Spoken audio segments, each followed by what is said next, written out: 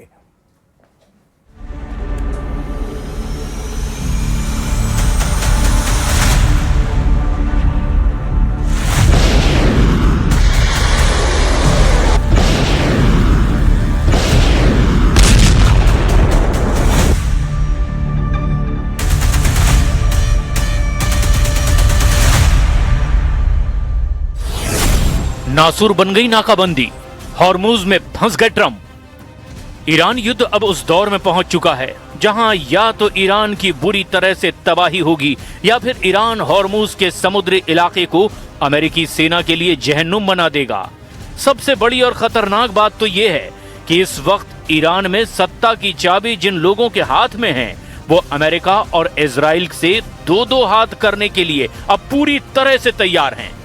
Iran की सैन्य ताकत और मिसाइलों को लेकर जो रिपोर्ट सामने आ रही है वो बहुत ज्यादा हैरान करने वाली है। ईरान के पास अभी भी 70% मिसाइलें मौजूद है, जो अमेरिका और इजरायली अड्डों के लिए बहुत बड़ा खतरा है। खबर तो ये भी है कि ईरान ने हॉर्मुज में पूरी ताकत से टैक्स वसूलना शुरू कर दिया है, और अमेरिका की नाकेबंदी कुछ भी नहीं कर पाई। ईरानी स्पीड गन बोट्स ने तो कई जहाजों को पकड़ा है। खबर तो यहां तक है कि पाकिस्तान की तमाम कोशिशों के बावजूद ईरान अमेरिका से बातचीत के लिए अभी तक तैयार नहीं है।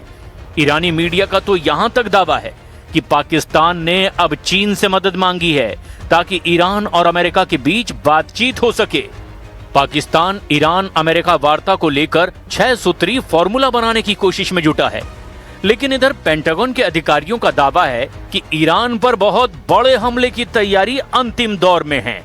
यानी सीज फायर नहीं बल्कि सीरियल अटैक को लेकर एक बड़ी तैयारी हो चुकी है, और यही वजह है कि ईरान की नई लीडरशिप अमेरिका और इजराइल पर बेहद सख्त हमले का प्लान बना रही है।